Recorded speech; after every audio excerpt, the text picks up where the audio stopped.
मी आमशा फुलजी पाडवी विधानसभा सदस्य म्हणून निवडून आलो ने गांभीर्यपूर्वक शपथ घेतो की कायद्याद्वारे स्थापित झाले आहे अशा भारतीय संविधानाबद्दल मी खरी श्रद्धा व निष्ठा बाळगीन। अशा कायद्याद्वारे भारताची सार्वभौमता सार्वभौमताने व एकात्मताला उन्नत राखेल आणि आम्ही आता जे कर्तव्य मी हाती घेणार आहे ते निष्ठापूर्वक पार पाडेल। जय हिंद, जय महाराष्ट्र, जय आदिवासी। गांभीर्यपूर्वक शपथ घेतो की कायद्याद्वारे स्थापित झाले आहे अशा भारतीय संविधानाबद्दल मी खरी श्रद्धा व निष्ठा बाळगीन, भारताची सार्वभौमता व एकात्मता उन्नत राखीन आणि आता जे कर्तव्य मी हाती घेणार आहे ते निष्ठापूर्वक पार पाडेन। जय भीम, जय शिव फुले शाहू आंबेडकर, जय संविधान। श्री अब्दुल सत्तार, त्यानंतर अमित देशमुख। सही करून जावा ना। मी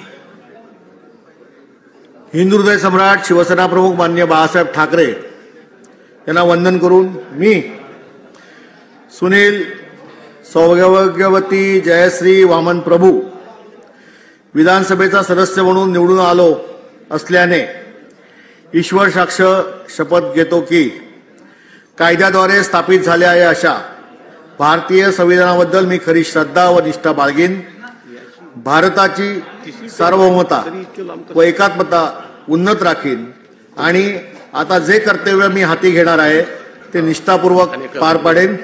जय हिंद, जय महाराष्ट्र, जय संविधान। मी नानाभाऊ मीराबाई फल्गुनराव पटोले विधानसभेचा सदस्य म्हणून निवडून आलो असल्याने ईश्वर साक्ष शपथ घेतो की कायद्याद्वारे स्थापित झाले आहे अशा भारतीय संविधानाबाबत मी खरी श्रद्धा व निष्ठा बाळगीन। जय संविधान। श्री जयंत पाटील, श्री राधाकृष्ण विखे पाटील, माझी आपणाला विनंती श्री दिलीप सोपल, माझी आपणाला विनंती आहे, कृपा करून संघर्ष होता कामा नये, शांततेने आपण सगळं करूया कामकाज।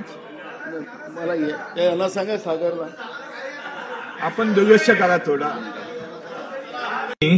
मी आदित्य रश्मी उद्धव ठाकरे विधानसभेचे सदस्य म्हणून निवडून आलो असल्याने ईश्वर साक्ष शपथ घेतो की कायद्याद्वारे स्थापित झाले असे भारतीय संविधानाबद्दल मी खरी श्रद्धा व निष्ठा बाळगीन, भारताची सार्वभौमता व एकात्मता उन्नत राखीन आणि आता जे कार्य मी हाती घेणार आहे ते निष्ठापूर्वक पार पाडीन। जय हिंद, जय महाराष्ट्र, वंदे मातरम। नमस्कार मित्रांनो, आपण बघत आहोत आपल्या न्यूज चॅनलवर आपले हिवाळी अधिवेशनामध्ये अध्यक्ष महोदय यांनी आपल्या आमदारांना शपथविधी घेण्याच्या वेळेस त्यांना जितेंद्र आव्हाड तुम्ही इथे साईन करा असं त्यांनी बोललेत आणि भर विधान परिषदेमध्ये त्यांना सांगितले की अशी चुकी होता कामा नाही आणि जितेंद्र आव्हाड यांनाही सांगितलं आणि समोरच कशा प्रकारे शपथविधी आणि ते कशा प्रकारे त्यांनी शपथविध्या घेतल्या तेही आपण बघितलेलं आहे आणि अशाच प्रकारे आपल्या न्यूज चॅनलवर न्यूज येत राहतात आणि आपण असं नवनवीन चुका आणि जे पण चांगल्या न्यूज आहेत त्या आपण घेऊन येत राहतो। त्याकरिता आपल्या चॅनलला सबस्क्राईब करा आणि जास्तीत जास्त शेअर करण्याचा प्रयत्न करा जेणेकरून आपल्यापर्यंत सर्व व्हिडिओ येत राहतील आणि आपल्याला माहिती होत राहील। त्याकरिता सबस्क्राईब आणि जास्तीत जास्त शेअर करा।